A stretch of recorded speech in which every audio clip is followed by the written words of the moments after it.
மேற்கு வங்க தேர்தலில் நடப்பதென்ன என்பதை பார்ப்பதற்கு முன் முதலில் சூட்கேஸில் இருப்பதென்ன கண்டுபிடியுங்கள் பார்க்கலாம்.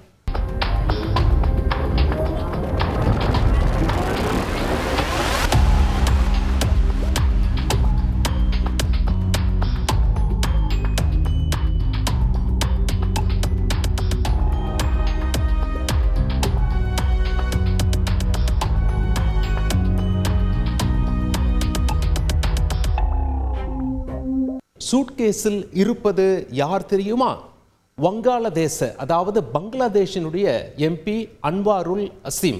ஆச்சரியமாக இருக்கிறதா? அவர் 3 முறை எம்பியாக இருப்பவர். அது மட்டும் இல்லை, 56 வயதாகிறது. பங்களாதேஷ்லேருந்து இந்தியா வந்திருக்கார். இப்போ அந்த மேப் பார்த்தா உங்களுக்கு ரொம்ப தெளிவாக புரியும் இந்தியா எங்கே இருக்கிறது, பங்களாதேஷ் எங்கே இருக்கிறது அப்படின்னு சொல்லிட்டு. இந்தியாவுக்கும் வடகிழக்கு இந்தியாவிற்கும் இடையே அமைந்திருக்கக்கூடிய நாடுதான் வங்காளதேசம், பங்களாதேஷ். பங்களாதேஷை ஒட்டி எந்த நாடு அமைந்திருக்கிறது பார்த்தீங்களா? அதாவது எந்த மாநிலம் அமைந்திருக்கிறது பார்த்தீங்களா? மேற்கு வங்கம். வங்காளதேசத்திலிருந்து அந்த எம்பி மேற்கு வங்கம் வந்திருக்கார். மேற்கு வங்கம் வந்த இடத்துல அவர் கொடூரமாக கொலை செய்யப்பட்டிருக்கார். கொலை எப்படி நடந்தது என்பதை பார்ப்பதற்கு முன் அவர் எப்போது வந்தார்? மே 12ஆம் தேதி வந்தார். எப்போது காணாமல் போனார்? மே 14ஆம் தேதி காணாமல் போனார். 2 நாளில் அவர் காணவில்லை. இங்கே வந்து அவருடைய நண்பர்களை சந்திச்சிருக்கார்.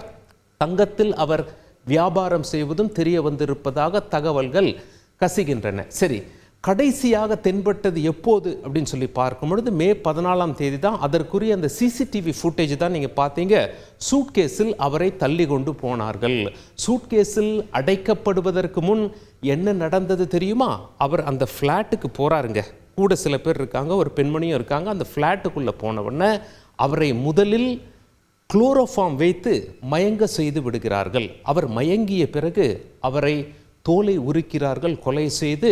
பிறகு துண்டு துண்டாக அவர் வெட்டப்படுகிறார். எலும்பும் சதையுமாக துண்டு துண்டாக நொறுக்கப்படுகிறார்.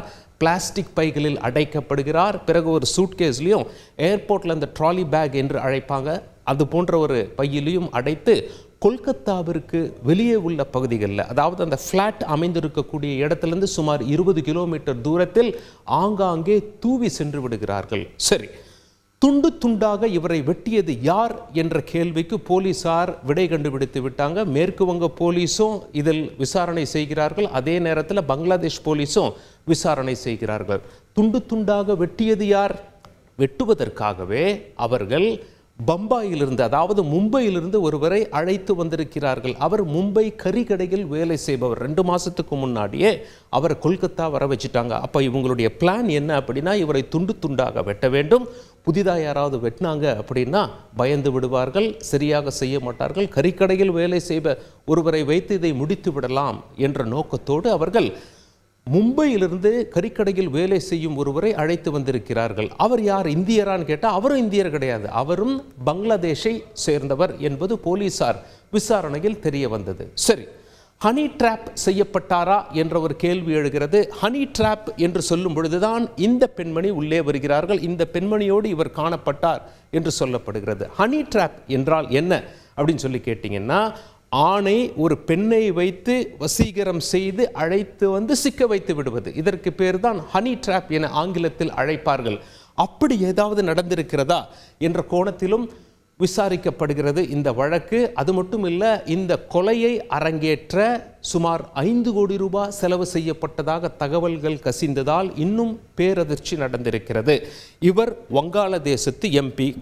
இவருடைய நண்பரும் இவரும் தங்க பிஸ்னஸில் ஈடுபட்டிருக்கிறார்கள். இவர் நண்பர் வங்காளதேசத்தை சேர்ந்தவராக இருந்தாலும் அமெரிக்க குடிமகனாக ஆகிவிட்டார். அந்த அமெரிக்க குடிமகன் இவரை தொழில் போட்டியில் தீர்த்து கட்டவே இந்தியாவில் மேற்கு வங்கத்தில் கொல்கத்தாவில் வைத்து தீர்த்து கட்டி விடலாம் என்பதற்காக இவ்வளவு பெரிய செட்டப்பை அங்கே அரங்கேற்றிருக்கிறார் என்று தெரிய வந்துள்ளது. இதில் சம்பந்தப்பட்ட அத்தனை பேரும், கொலை செய்யப்பட்டவர், கொலை செய்தவர், உடன் இருந்தவர், கொலையை செய்ய சொன்னவர் ஆகிய அனைவரும் வங்காளதேசத்தை சேர்ந்தவர்கள் என்பது குறிப்பிடத்தக்கது. இப்போ நம்ம மெயின் பாயிண்ட்டுக்கு வந்து விடுவோம். அதாவது மேற்கு வங்க தேர்தலில் இது எதிரொலிக்கிறதா என்ற கேள்வி நீங்கள் கேட்டீங்க அப்படின்னா, மிகப்பெரிய தாக்கத்தை ஏற்படுத்தியிருக்கிறது. ஏனென்றால் இந்த கொலை கொடூரமாக நடந்துள்ளது. துண்டு துண்டாக வெட்டி ஒரு சூட்கேஸில் போட்டு கொல்கத்தா வெளியே தூவி விட்டார்கள். பிளாஸ்டிக் பையில் அடைத்து தோலையும் உரித்திருக்கிறார்கள். இவ்வளவு கொடூர கொலை அங்கே அரங்கேறி இருக்கிறது. சம்பந்தப்பட்ட அனைவரும் வெளிநாட்டினர் என்பது குறிப்பிடத்தக்கது. இதெல்லாம் அதிர்வலைகளை அரசியலில் லேசான ஒரு தாக்கம் இருந்தால் கூட இப்படி நடக்குதே கொல்கத்தா உள்ள இந்த அளவுக்கு மாறிப்போச்சா என்ற ஒரு கேள்வியை முன்வைத்து அரசியல் கட்சிகள் தங்களுடைய பிரச்சாரத்தில் இதை சொன்னாலும், இதை காட்டிலும் அங்கே வேற ஒரு கொலை சம்பவம் அரங்கேறிய காரணத்தினால் அது இப்பொழுது பரபரப்பாக பேசப்படுகிறது. என்ன அப்படின்னு சொல்லி கேட்டீங்கன்னா, திரிணாமுல் காங்கிரஸ் கட்சிக்கும் பாஜகவிற்கும் ஏற்பட்ட சண்டையில் பாஜகவினுடைய பெண் தொண்டர் ஒருவர் கொலை செய்யப்பட்டிருக்கிறார். அது அங்கே பூதாகரமாக வெடித்து விட்டது.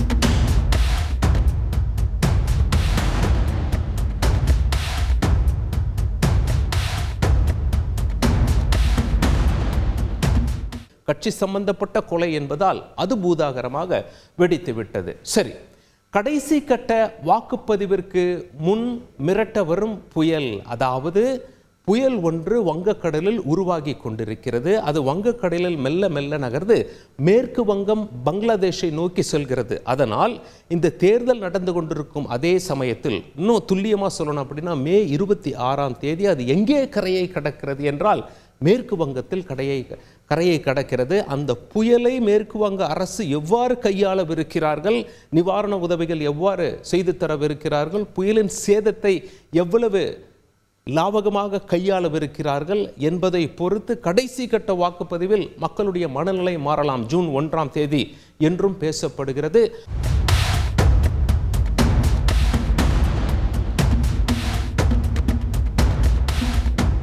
அரசியல் புயல் வீசிக்கொண்டிருக்கும் இந்த நேரத்தில் நிஜ புயல் வந்துவிட்டது. அங்குள்ள ஆளும் கட்சியான திரிணாமுல் காங்கிரஸ் கட்சியை சற்றே கவலை கொள்ள செய்திருக்கிறது. செய்திகளை உடனுக்குடன் தெரிந்து கொள்ள உடனே சப்ஸ்கிரைப் பண்ணுங்க.